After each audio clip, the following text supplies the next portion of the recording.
Here. To start off, and not to start off on a sour note here, but I had by far the worst failure rate in AP US history that I've ever had this third quarter. A number of you kind of put the class on the back burner, tried to do work in other classes, secure pretty high averages in other classes, and left mine to the last minute. And by the end, never got around to doing anything at all. It's one thing to have somebody that's, struggling at a 55. It's another to have somebody sitting at a 20 and not really turning anything in. I'm hoping the fourth quarter is better, considering, especially you AP kids, you're progressing towards your AP exam, whether it be in person, paper and pencil, whether it be digital here or at home.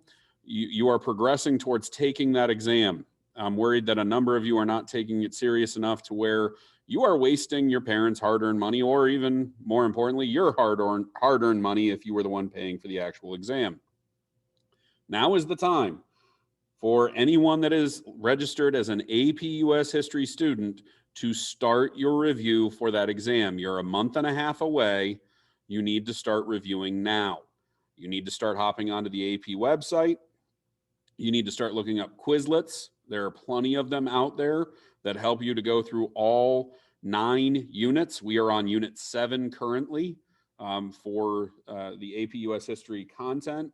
So now is the time to start reviewing, because I guarantee many of you are not very well versed in colonial America anymore, because you have forgotten that there were 13 colonies. You have forgotten what the 13 colonies were, and you have forgotten what differentiates the different colonies from each other, let alone the fact that the Dutch, the French, the Spanish, the Portuguese, and a whole smattering of others were involved in that area as well. So you need to kind of start reviewing. Now, to answer the question, are you reviewing independently? Predominantly, yes.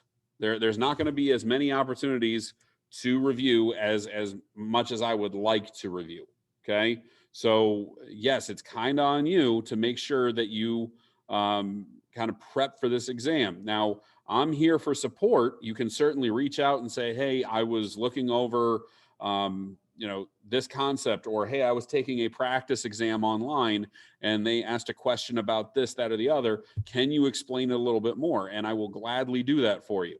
I will gladly, help you out, especially if you start looking through, written examples of things, or you start looking through because we haven't gone over the short answer. We haven't gone over the, the LEQs, the shorter or the independent essays, the long essay question as it's known.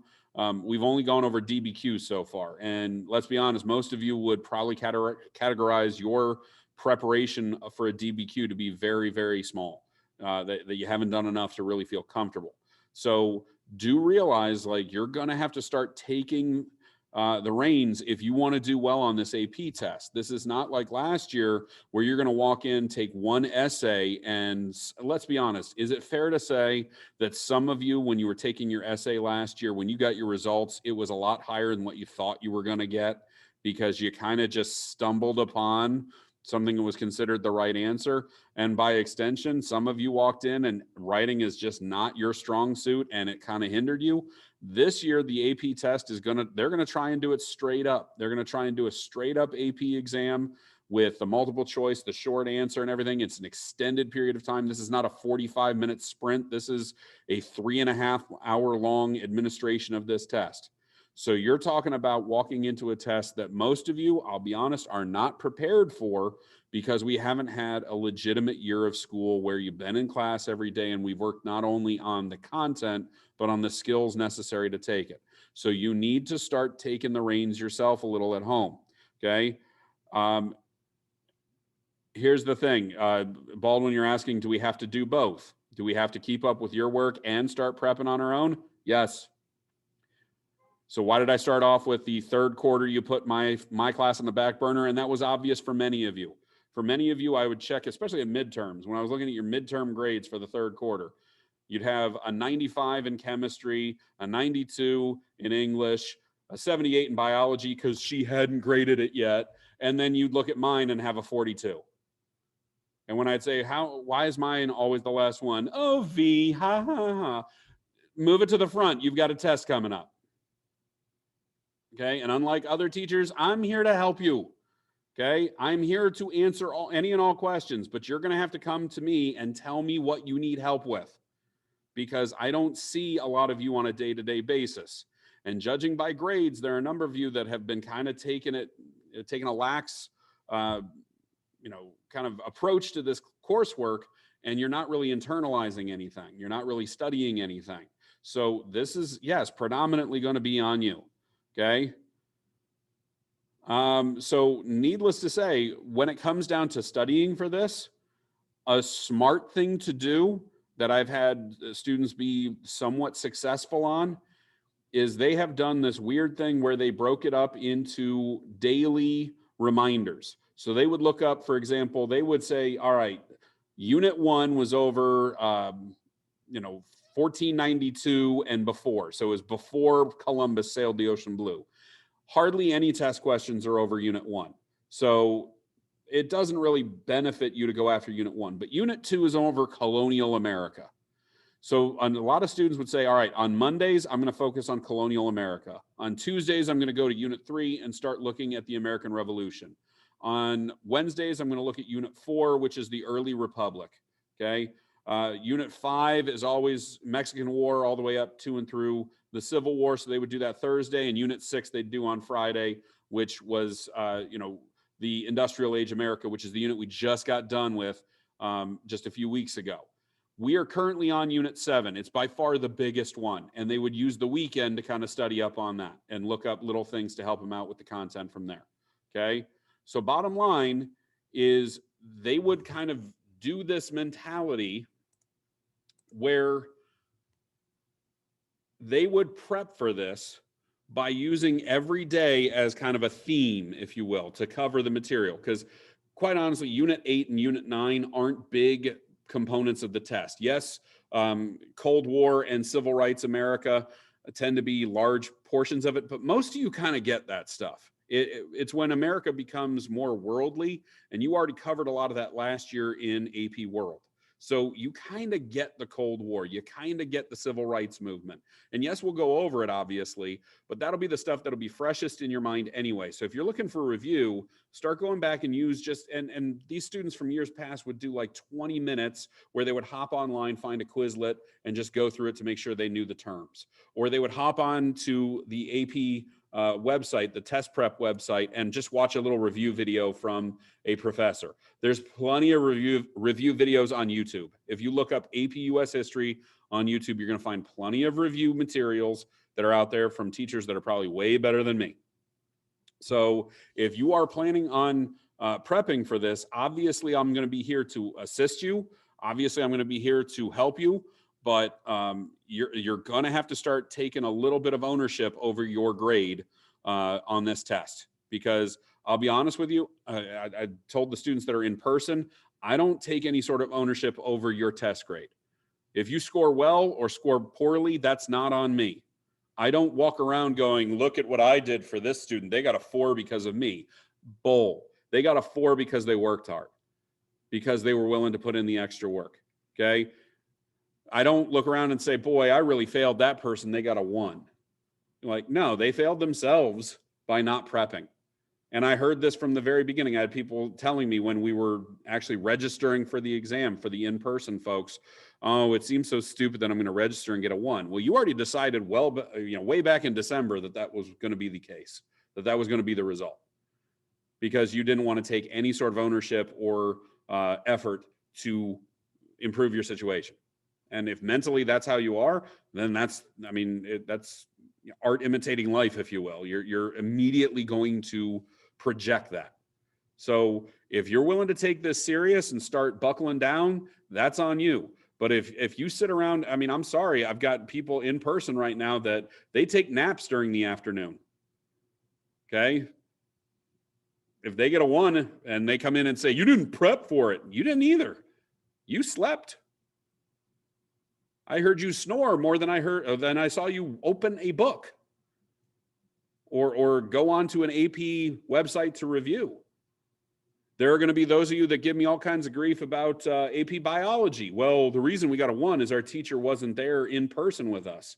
No, the reason you got a 1 is because you didn't go and start doing extra work.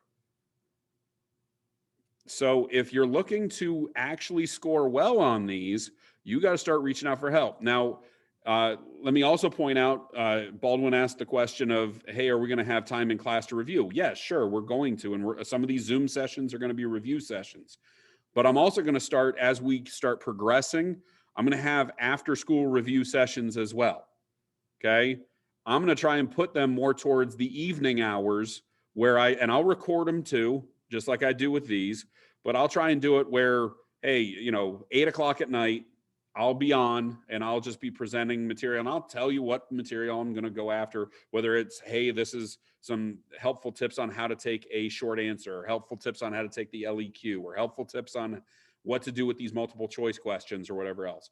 Or it'll be content review or something like that. I'll do those. I have no problem carving out extra time for you guys. But I'll tell you right now, if I do these and I get one person showing up, the heck with that. So if we're going to do extra help sessions, I'll publicize them with plenty of time, but you're going to have to carve out the time necessary. All right. That being said, before I forget, there are a couple other housekeeping things as well. We are starting the fourth quarter. You have a clean slate. So for those of you that failed the third quarter, you need the fourth quarter to be an A.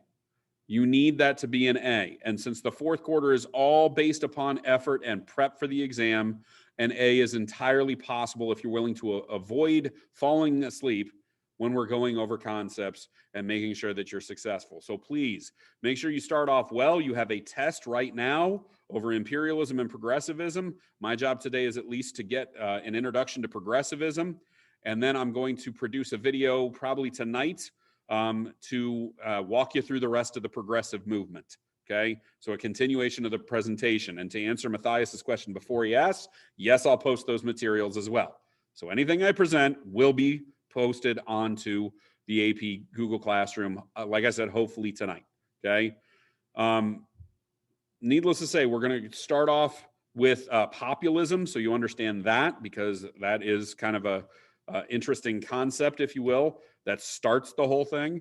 And it links to our previous unit. So that's kind of where I'm going to start here. And you're going to see some overlap with the imperialists because, not surprisingly, they were the exact same time periods. Imperialism and progressivism are the exact same time periods. Think 1890 to 1920. That's imperialism and progressivism are all that same 30-year time span.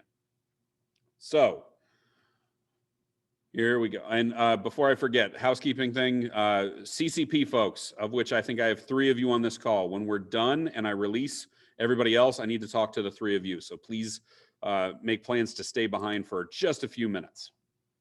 All right. The progressive movement.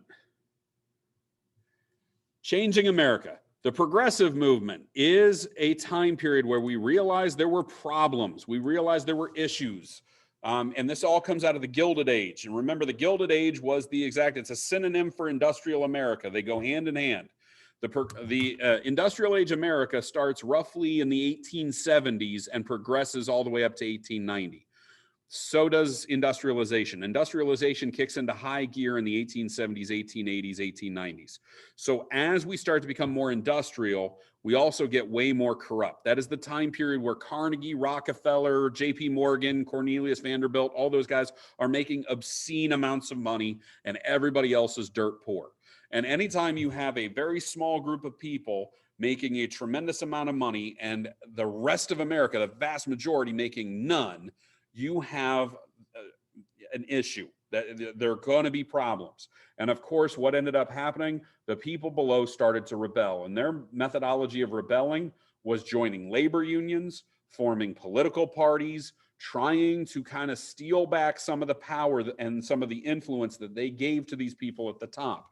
So in reality, during the progressive movement and starting with the populists, their job and what they're trying to do is to close that gap, to pull the wealthy down from those lofty heights that they had been placed at and to put the bottom a little bit higher. And what they're really trying to do is create what eventually becomes known as the middle class. Because when the vast majority of the people of this country qualify as the middle class, our economy's doing pretty well, our country's doing pretty well, people have opportunities that they didn't have before. When our middle class is shrinking, that usually tells us that it's not very good. And over the past 20 years or so, we have seen a shrinking middle class. So if you've wondered why people have kind of looked at this country and been somewhat reactive about things, and, you know, why, for example, why does Bernie Sanders have such a following amongst people that are like, yeah, we need to go after the millionaires and the billionaires, we need to take them down? That's a Bernie Sanders progressive movement type mentality. By that same token, why do you think so many people followed Donald Trump? There were people who are dirt broke. They have no money, but they are Donald Trump supporters. Why? Because he's a symbol of what they could be. And, you know, man, they're kind of jealous almost of where he's at, but they admire that and they want to achieve that. It's always, even regardless of what political poll you're on, it's always closing that gap. And why is that the push? Because the middle class is not as big as it used to be. So there are going to be ways of, are going to be waves of people trying to change the system and, progress to a new age in America, if you will. It all stems from this type of mentality during the early stages of the 20th century. Okay, so the progressive movement starts, as I've mentioned before, with the populists. Okay, the populists all start because of what is known as the Grange movement. Now, you are all from suburban Cincinnati, so I'm willing to bet most of you have never heard of a Grange. Now, if you have, my apologies, but I've yet to see a student at Northwest that can give me a proper definition of Grange. What the Grange is it is a meeting house in a rural area that is used by farmers to have meetings. Okay. Now these meetings could be meeting with bankers to, finalize deals. This could be a place where they sell their crops. This could be an area where they hammer out zoning for, divvying up land or starting a commercial property, or, having meetings about like, well, how do we repave the roads and who's going to pay for it type mentality. It's just a meeting location. Okay. And it's usually kind of, for lack of better terminology, it's just kind of a converted barn. It's not anything special, but the Grange is a place where they would hold meetings. And sure enough, over time, as industrial America starts to progress and you start seeing the opulence of cities like New York, and the crazy amounts of money that Carnegie, Rockefeller, and the like are all making, the farmers, especially in the West, start looking and saying, you know what, we're the forgotten man. They have forgotten that we started this country, that the farmers are the ones that produced this country.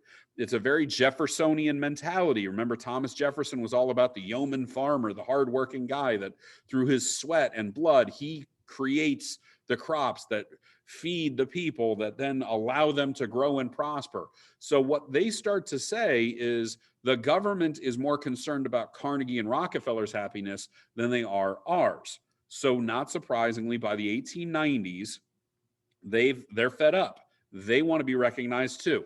And one of their major issues is that the railroads have been growing and prospering on taxpayer money, which means the farmers' money that they've been paying into taxes are all going to help out these rich industrialists like Cornelius Vanderbilt and Leland Stanford and all the rest. Yet they're not seeing any of the benefits because the railroads are pricing their transport well above what the farmers can afford.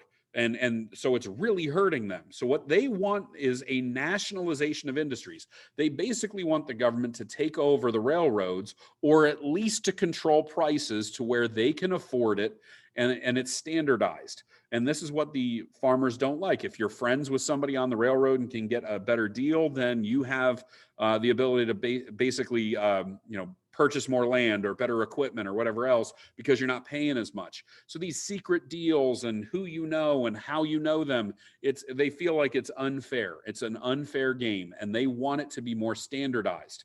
They wanted a graduated income tax, which this is just common sense for somebody that's at the bottom. What they're saying is they want the more you make, the more taxes you pay, which stands to reason. But what they're talking about is percentages, and what they mean is, let's say I've got $1 million and you tax me at 10%. Okay. Well, if I make $1 million and you tax me at 10%, you as the government are taking $100,000 away from me. but I still have $900,000. A farmer is going to say, well, what if I only make $30,000 and you take 10% from me? I'm only making $27,000 because you're taking $3,000 away from me. That $3,000 means more to the farmer than the $100,000 does to the actual industrialist. So they're saying, what if the actual rate is more like 50%? If I make $30,000 a year and I'm paying $15,000 in taxes, that means half my income is going to the government and I have very little to live on. Meanwhile, the industrialist, 50% for him means, yeah, okay, he lost $500,000 to the government, but he still has $500,000. He's not starving. So the farmers kind of say, what if the farmers only pay 10%, but the industrialists pay like 50? And so the graduated income tax is their mentality that they think is just fair. You know, you'd make more if you tax the wealthy. Who would agree with a graduated income tax in modern day America? Bernie Sanders. Bernie Sanders would absolutely be fine with this. Okay. And the final one is bimetallism.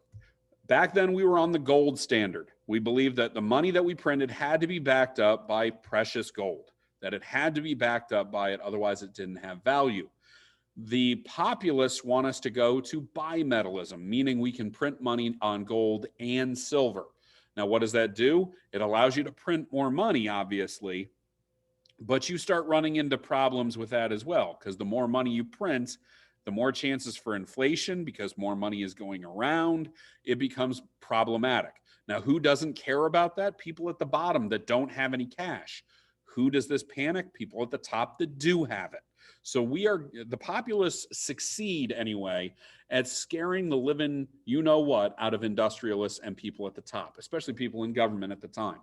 And of course, the biggest scare happened when strikes started to occur. Now, in your readings, you've read about the Homestead strike in Chicago. You've read about the Haymarket riot in Chicago and the Homestead strike in outside Pittsburgh. The one in Chicago called the Pullman strike is what scares them the most. The Pullman strike was against a railroad company owned by George Pullman, who created railroad cars that were basically hotel rooms on wheels. They were called Pullman cars. And these were just, you could rent a Pullman car on a train ride, and it basically just became your room on the train. Okay. And some of these were very small. They were, a bed, maybe a nightstand, something like that. Others were, the Hilton or the Marriott or whatever, really nice hotel you can think of on wheels. These were massive rooms, state rooms, if you will, where they had plenty of, creature comforts and, all this for wealthy people. Well, the Pullman strike happens in 1894 when the economy starts to hit the skids a little bit. And when that happens, Pullman decides that instead of firing workers, he's going to cut their wages. And his mentality was, at least you still have a job. It's not like I dropped people. You're making a little less, but, I do what I can, because obviously during an economic downturn, people aren't traveling as much and wealthy people aren't buying Pullman cars. So sure enough, they basically, Pullman thinks I'm doing the right thing by my workers. Well, the union decides to strike. Now, this is not the union of Samuel Gompers, which was the American Federation of Labor, the AFL. This instead ended up being the Industrial Workers of the World, headed by Smiles McGee here, Eugene V. Debs. Eugene V. Debs was not messing around. He wanted blood. He wanted Pullman to basically pay for his sins of cutting the wages of workers. And so they struck, and it turned violent. And as we've learned, if strikes turn violent, then the American people tend to turn against the strikers. And this was kind of the final straw of unions being a little bit more aggressive and unions being a little bit more violent. As unions start to realize that violence doesn't solve anything. Debs actually goes to prison for his role in the Pullman strike. And it's not the first nor the last time he's going to go to prison. He goes to prison quite often. Debs, Eugene V. Debs is the one that goes to prison. Eugene V. Debs, guy pictured here, ends up being a leader of what eventually becomes known as the socialist movement. He runs for the presidency multiple times, a grand total of 5 times, as a socialist candidate for president.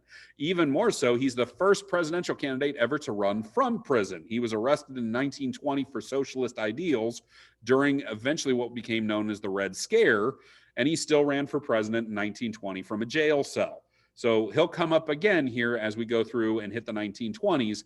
But Debs is showing that the labor unions aren't messing around anymore. And it really calls into question whether or not the populists have a point here. And it comes to a head in 1896 when the Republicans nominate William McKinley, the guy to the far right there, who was the governor of Ohio, a very soft-spoken guy, very nice guy. People liked him. William McKinley runs for the presidency as a Republican. Now, he has kind of his little kingmaker, a guy named Mark Hanna, who's his political advisor, who basically has visions of taking McKinley all to the White House. And he has been promoting McKinley ever since the early stages of the 1870s. Hanna realized that he couldn't make it himself, so he was going to push for McKinley. Hanna is kind of like a political boss, but he's not the sketchy political boss back of the 1870s and 80s. He's morphed into something where he's not controlling money as much as he's controlling people. And he controls people within government. Eventually, they became known as kingmakers. He's kind of the king of the kingmakers, if you will. The Democrats had a choice. They could go with Grover Cleveland again, who had run successfully in 1888, successfully in 1884, lost in 1888, and then won again in 1892. So that's why Grover Cleveland is your 22nd and 24th president, the only one ever to win, lose, and win again. Well, there was no constitutional amendment that said that he couldn't run for a third term. That was just, that was the old thing of Washington. It was good enough for him to do too, so everybody else just followed it. Excuse me. So Cleveland could have run for a third term. And he shows up to the Democratic National Convention thinking that he will be renominated for a third term, even though the economy wasn't doing all that well. Instead, a guy named William Jennings Bryan, pictured in the middle there, is the guy that shows up from Nebraska and gives one of the most pointed addresses at a convention ever. It's called the Cross of Gold speech. Okay. The Cross of Gold speech has very similar, very effective rhetoric. Okay.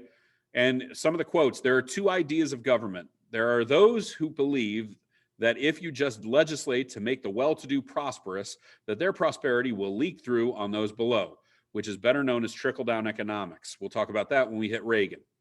That the Democratic idea has been that if you legislate to make the masses prosperous, their prosperity will find its way up and through every class that rests upon it. So he's making a very clear distinction that we could either help the rich or we could help the middle class, and the rich benefit anyway. So he's drawing a distinct difference between the Republican vision and the Democratic vision. In the middle, he says, you come to us and tell us that the great cities are in favor of the gold standard. I tell you that the great cities rest upon those broad and fertile prairies. Burn down your cities and leave our farms, and your cities will spring up again as if by magic. But destroy our farms, and the grass will grow in the streets of every city in the country. So he's making it very clear in his address, you can burn the cities down and we'll still be okay. But if you get rid of our farms, if you make it impossible for our farmers to farm, the cities won't grow either. So he's saying, do not bite the hand that literally is feeding you.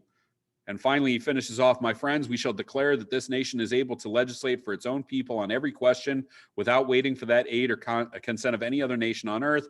And upon that issue, we expect to carry every single state in the union. So he's basically saying, I expect to carry everywhere because our method is common sense. And the reason it's called the Cross of Gold speech is because William Jennings Bryan is going to compare the platform of the Democrats that year to Jesus being crucified on the cross. Okay. Do not let us be crucified on that cross of gold. And he's basically railing against the gold standard. He basically says the Republicans are going to die on that cross. Don't let them take America with them. Okay. Now, the results, it's a win for the cities, big business in the North, because William McKinley, as you can see in the blue, wins the North, wins especially the Northeastern corridor, which is all the New England states, and of course, where all the big businesses and heavy industries are, and where all the cities like New York, Philadelphia, Baltimore, all the city, the Boston, the industrial cities are all doing really well. The South is not. Okay. And so not surprisingly, who does the South and the West go with? They go with William Jennings Bryan, who was also nominated as a populist candidate that year. So again, there are distinctions here and things to be learned, but McKinley wins the day. He wins the populous areas and becomes president. So populism ends up kind of falling flat, but it does revive into what is known as progressivism. And this is changing American institutions. This is a movement, and it's a grassroots movement. It comes from the West. It comes from the rural parts of America. It comes from the South. It comes from affected minority groups, especially women, who are tired of white male domination over the rest of society, and especially rich white male domination. And so they're going to come along and they're going to reform the presidency into a more modern presidency. There's a distinct difference between the presidents of the 1800s and Teddy Roosevelt. They're going to have a big impact on representation. They're going to make the modern factory. There's a distinct difference between Andrew Carnegie and Henry Ford. We'll draw that as we go through the unit. They're going to bring forth inspections and start calling for quality control and reforms. And they're going to start asking society to reform as well, helping cities to clean up both literally and figuratively. And they're going to be pushing for an assimilation of the immigrants, the most recent immigrants, into a new form of America, if you will. So that's what the progressive movement is all about, at least on the surface. Now, again, I'm going to continue this in a video. I'm not going to waste a ton of time here and keep you over too long, but that's kind of what the progressive movement is all about. It's really trying to change what had been so wrong during the 1800s, hurting people both economically and politically, and hindering them socially to the point where only a few people in the United States were progressing and the rest were all kind of left to rot. They're changing the Gilded Age one step at a time. That's kind of what their whole purpose is to make America a little, for lack of better terminology, they literally are trying to make America great again. Okay. That's what they literally are trying to do. Okay. All right. The last thing that we all need to do is wish Mr. Brockert a happy birthday. So in the chat, if you want to sing him happy birthday, go right ahead. For those of you that are thinking that's the most ridiculous thing ever, have you ever noticed the words to happy birthday are also the most ridiculous thing ever? And no worries, Brockert, I will not sing to you. That's my gift to you, is that I will not sing. But happy birthday nonetheless. All right. If you have questions, comments, concerns, or anything else, you certainly can email me at any time. You certainly can stay behind on the meeting and talk. The only people I need to see at this point, like I said, are my CCP folks. Everybody else, stay safe, stay healthy, and we'll talk to you soon. Bye, V. Bye, Baldwin. Bye, Matthias. Zach, good luck on your video games. Thank you for showing us every now and then. It was awesome. Did you get the pickaxe? The pickaxe? No? Wow.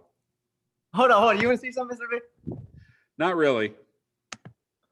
I'm playing Roblox football. That's awesome. What's that? Have you read the chapters yet?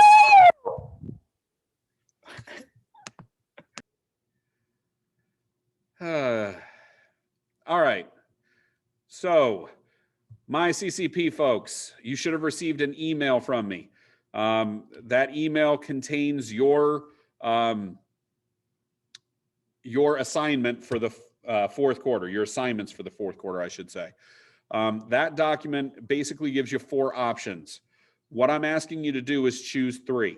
Okay, so you only have to do 3 of the 4, and those are your assignments for the entirety of the fourth quarter. So this is very similar to a collegiate level class where you're going to walk in and you may have 2 tests and a paper, or you may have 3 papers you need to write, or whatever else. So we're kind of switching gears to where you're getting more of a collegiate experience. Now that should take the stress off of you of like prepping for a test. That should take the stress off of you for keeping up with your studies every single day. But what it is going to test you is, do you understand how much of a quality, how much quality you need to put into your assignments, considering there's only 3. Okay. So when I say that I want a movie review, for example, and you have to do 3 if you take that option, not only are you watching the film, you're probably writing down some notes. You're jotting some things down to look up later. You're doing some research to see if they actually got it correct. Did they, kind of make some things up? Did they Hollywoodize those movies? So if you take that option, you're really taking an in-depth look on those films. You're making sure that those films are accurate, that those films are not just entertainment, and you're being critical of them when they deserve to be criticized. Okay. If you take the book, you're not just taking the book at face value. You're not just saying, well, the book, obviously this writer knows what the heck they're talking about. They may have an axe to grind about something. They may be presenting something that's a little bit controversial. They might be presenting only one side of the argument, if you will. But you're also looking at, hey, was how influential was the topic of that book? How, is this a book that's just kind of like, it's not very, impactful comparative to other events that we've studied. So you're taking a more in-depth look at either the books or the movies. When you're talking about the influential people, you got to make an argument if you're doing the decades option where you're selecting somebody that was very influential. So that means it shouldn't be, well, in the early 1900s, so-and-so was born. Well, nobody cares that they were born. That's not being influential. It's, hey, this person was a president during this decade, or this person was a social reformer and they managed to get this done during the decade, or this person started or didn't just start the business, but maybe extended out this industrial base or something during this decade. So you're talking about, hey, think about it this way, who were the kings and queens of the 1950s? Who were the kings and queens of the 1960s? Who do you look at and say they are the most important American of that decade? They are the most impactful from that decade. And it doesn't have to be a good thing. It can be for bad reasons too. You can say, my least favorite American of all time is Joseph McCarthy. You can very easily point to that as him being a terrible person of the 1950s, but still being very influential because he took us down a pretty dark path. So again, that's kind of what you're doing with that. And then the other option is you're really going in depth and deciding whether or not David McCullough's speech is accurate. Is he correct in his assessments about American history and American culture and our roots? That's kind of what you're doing with all these 4 different assignments, of which again you're only choosing 3. Okay. Again, I don't want to keep you too long, but I want to make sure that you all are clear that you don't. And the other big thing is everything we do during the 4th quarter that I put on the Google Classroom for the AP kids, you don't have to do. So the imperialism and progressivism test, you don't have to do that. You can skip it. You don't have to. Now, you still need to read the chapters coming up here because as we start progressing into the 20th century, you're going to need to know the people that are eligible per decade. So you're still going to need to use the textbook. You're still going to want to tune in to, Zoom calls or presentations to help you with this kind of stuff and to kind of give you some background knowledge to where you can write these papers and do these research-based assignments. But again, you don't have to do any of the assignments that I put out there, especially the test prep stuff. Now, there's nothing on there that you have to do. Your only assignments are doing 3 of the 4 of the things that I put out to you. Now, the last thing I'll say with that is Zoom meetings. There are going to be some Zoom meetings that I'm going to email you ahead of time and say you don't need to be present because there's no reason for you to be on a Zoom call where I'm doing test prep for AP. So if I'm giving them, let's say, a DBQ that week and I'm asking them to kind of break it down, I'm not going to require you to be at that Zoom conference. So there are going to be days where I write you an email and say, hey, we're going over AP stuff today. You're good. But if I'm doing stuff like this today, then yeah, I do expect you to still be at the Zoom call. Questions, comments, concerns, anything that you need clarified before we kind of break for the day?